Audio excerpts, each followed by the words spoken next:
almost like Achilles of Greece. He wouldn't miss a target. He was very good at war, he was good at literature, he was good at horse riding, you name it, he was good at everything. Now, in those days, there were other communities. In India, there was a caste system, which still does exist to a certain extent. There was another young man from a very poor community, probably a unique character like myself, and he wanted to be coached to become excellent with Guru, under the tutelage of Guru Dronacharya. May I have a glass of warm water if it's okay? No, I have a coffee yesterday. So,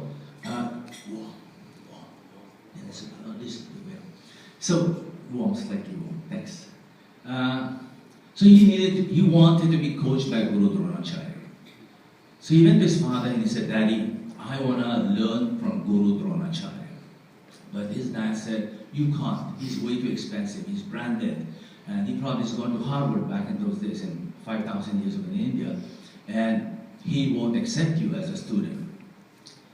So regardless of this young man called Eklavya, which means single-mindedness or one focus, he walked up to the ashram of Guru Dronacharya and he went down on his knees in front of the Guru and he said, Master, I want to learn from you. I want to be a student, I want to be a pupil, and I want to be the best I can be. And the Guru looked down at him and he said, I can't accept you. I'm sorry. He gave him no reason. He just said, I won't accept you. You go do what you have to do. God bless you, Juna.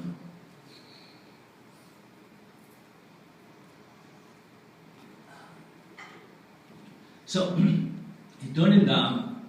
This young man turned around and went back home to his little province, to his little village. And he was pretty stubborn in his ways. And what he did was, he built an effigy of the Guru, paper and whatever they use, and created a little statue of the Guru in the jungles, put him up on a pedestal, and he began to study the literature. He began to study the arts. He began to study martial arts, archery, swordsmanship, everything, and all under the presence of an effigy of a man he wanted to be taught by. Years went by, the sounds of the jungles were filled with this guy practicing on his own, working on his own, and shooting arrows out into the dark. Years went by, and one fine day, one summer day, Guru Dronacharya, with a band of his warriors, and of course some of his students, was down into the jungle out for a hunt. And in those days also, they used to employ little beagles and mini pinchners to hunt rabbits and stuff. I don't know. Indians are supposed to be vegetarians. I don't know why he went hunting, but yes, he did. Maybe for the sport. No? So his dog, Guru Dronacharya's team and his dog were out there, and the jungle was filled with the barking of this little irritating dog. Ooh, ooh, ooh. And the Guru just wished, I wish I could hunt in peace. And he made that statement out into the jungle. And suddenly, there was a sound of wishing arrows that went by. Psst, psst, psst, psst, psst, psst. And there was absolute silence in the jungle. The dog stopped barking. So the Guru and his team, when they moved a bit ahead into the jungle path, they saw that the dog, the Pinscher Beagle mix, I don't know what you call that, but there was a tiny little dog, and his mouth was filled with arrows, small tiny arrows, and every single arrow that had entered his mouth hadn't pierced the flesh. There was no drop of blood. And the dog was just like that, frozen. And the Guru was amazed. He said, wow, that is some talent. Who could have possibly done this? I mean, I have taught so many people. I've taught somebody like Achilles, Arjuna. And here is someone who shot arrows into the mouth of a barking dog and yet did not inflict a wound. So he just announced into the jungle, he said, who is it who has done this amazing thing? Can you please step out? So out steps a young, strapping young, dark, skinny, muscle-bound young man, and he said, your Lord, Master, Guru, it was me. I did this thing. And the Guru on a horse looking down at this man, he said, that's amazing. Where did you learn this thing? And he said, I learned it on my own here in the jungle. And he said, who taught you? And at that time, Eklavya, this little provincial, unique character, Juna, he was on his knees and he said, it is you, Master. You taught me this set of skills. You made me as good as I am today. You made me excellent. And the Master was amazed. He said, when did that happen? I don't know about this. And Eklavya declared, and he shared the story. He said, this is what happened. After you turned me down 20 years ago, I went back to the jungle and began a process of self-study. And the Guru began to think. He said, this is a problem. What about my business? What about my school? What about my ashram?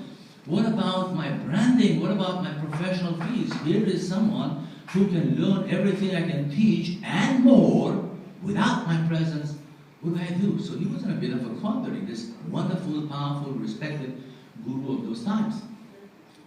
So he thought for a bit and then he spoke to this young man and he said, you do know the culture in India this time of the day, this time of the year. And he said, what's the culture? The culture is that if you have learned from someone, if somebody has skilled you up, if somebody has provided you knowledge and wisdom, then you owe that person something known as Guru Dakshina in Hindi, or honorarium. And the young man on his knees in front of Guru's horse, he said, of course I know this. I've studied everything. So tell me, Master, what is it that you want?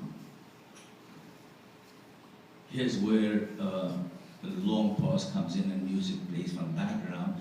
And so I want to ask you, what do you think, gentlemen, ladies and gentlemen, that the Master asked of the young man? What was it that he might have asked as a gift, as a payment for his training or teaching and tutelage? Just think, random, sorry? Sorry? Can you teach someone else? So that's what the young man asked. No, the Master asked the young man. That's one option. But he teaches the Master. Teaches the Master, very good.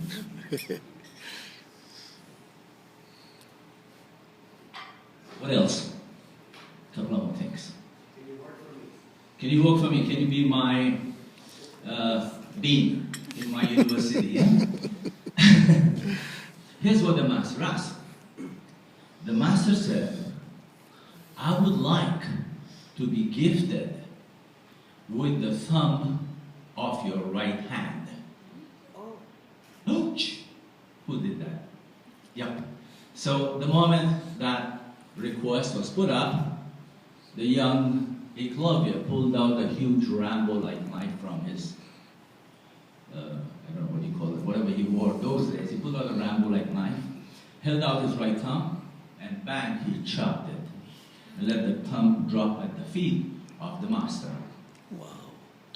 Now, the bigger question is, why would a respectable teacher, mentor, coach, who has the capacity to bring out excellence from other people do such a thing?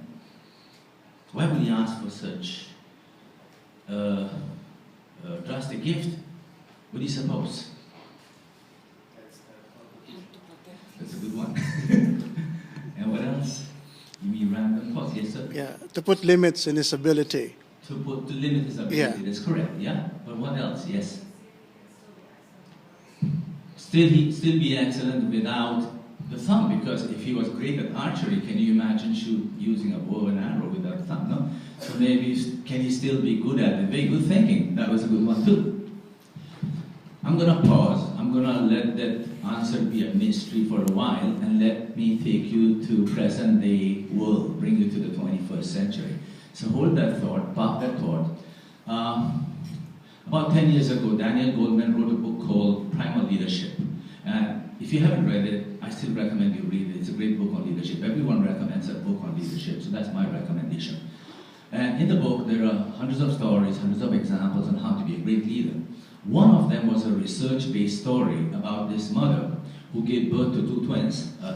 Twins is two. She gave birth to twins and two boys. And as these boys were presented to the mother looked at them left and right. And the first one she looked at, she said, wow, this kid, this twin, looks like me. So he must be like me. Then she looked at the other one, and this guy looks a bit unique, Juna. He's a little unique character. He looks like a husband. He looks like my husband, thus he must be like my husband, naughty, not dependable, lacking integrity, etc. They look alike, but that's what went through the mother's mind. This is a true story, yeah? So that's what went through the mother's mind. So as the kids grew up, as they went to the same international school, they went to the same club, they wore the same clothes, they did shopping at Rustan's at the same time, red shoes, red t-shirt, red shorts, etc. Same archery school like Eklavya.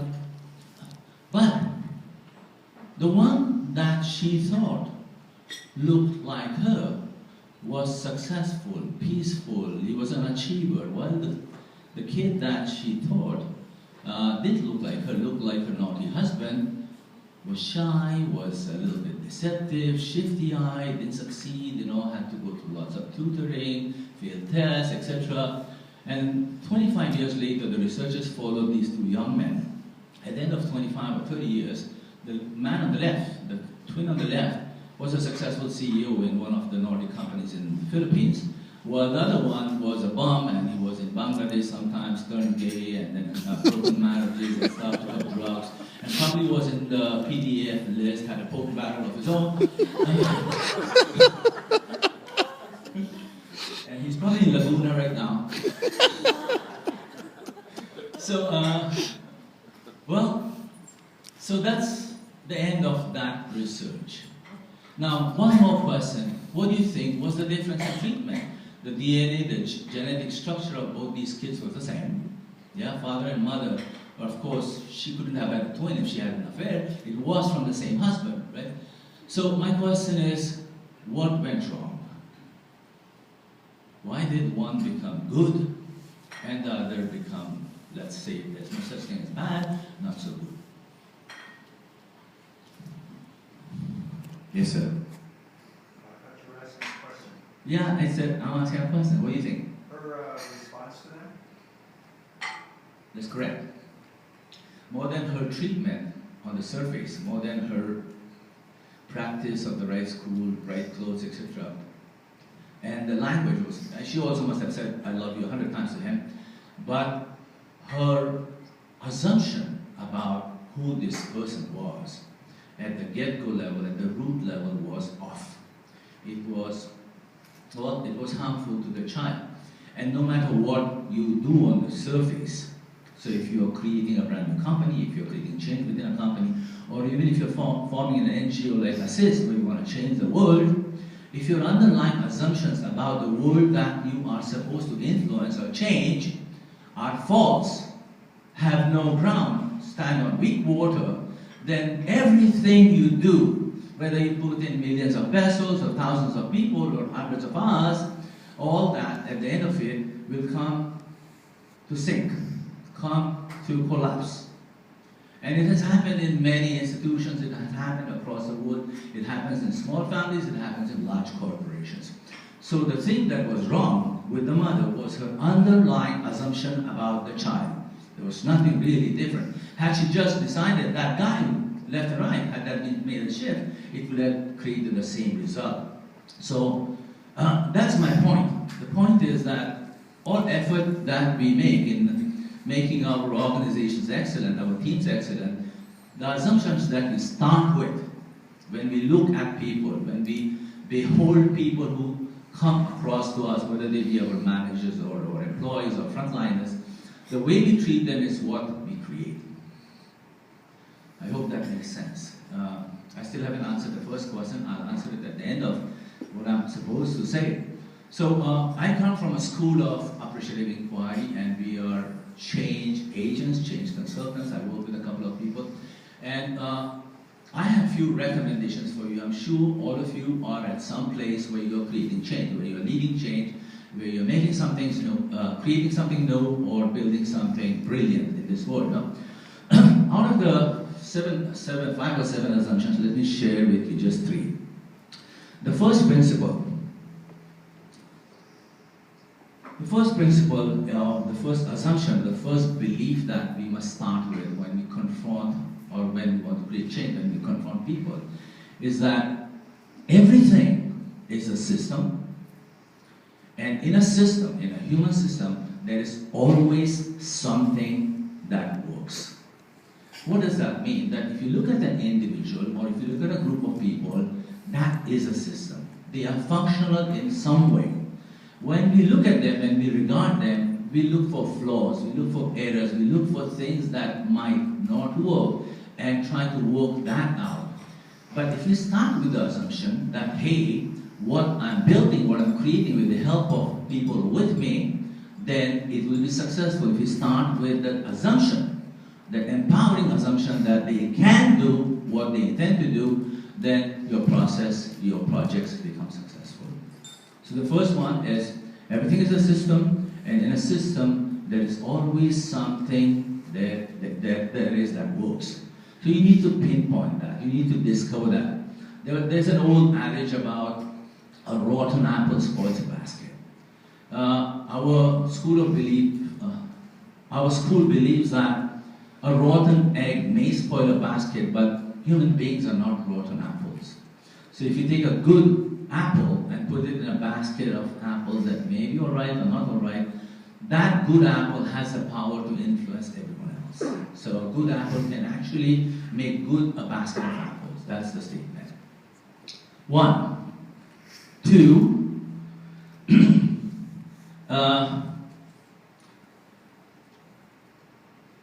realities in life are multiple, and realities are always changing. That means whatever is true as of this moment to you. First, number one, it is your perspective, it is your view of the world. And that changes every second. That changes from the time I enter this room till the time I stand, or maybe when you walk out after this breakfast forum, realities will change and there will be multiple realities. And this is about that everything changes or changes are constant, but it's way beyond that. You know? It's living with the fact that change doesn't happen outside or somebody is to create it, but it happens here in a flash of a second, like a flux. Every single moment there is change that occurs, no? And it occurs inside of you, not just outside of you. Your perceptions can change rapidly, and so you've got to live with that change. No, that's the second one. And the third, I hope this is making sense to you. Is this good for you? Yes. Yeah. Juna, can I have some more? Warm, yeah. Yeah. Sorry. I am not talking. I am talking. I get dry. I had a really itchy throat yesterday. The third one is a combination of, people say what you focus upon creates your reality, but my belief is that your inquiry, your probing into the world, what it focuses upon, what it assumes, that means you go out in the world trying to learn things, trying to find things. The way you approach this world in terms of how you inquire influences the outcome of your inquiry. So if you're out to solve a problem, you will find the problem. You are out to create a solution, you will find a solution. Thank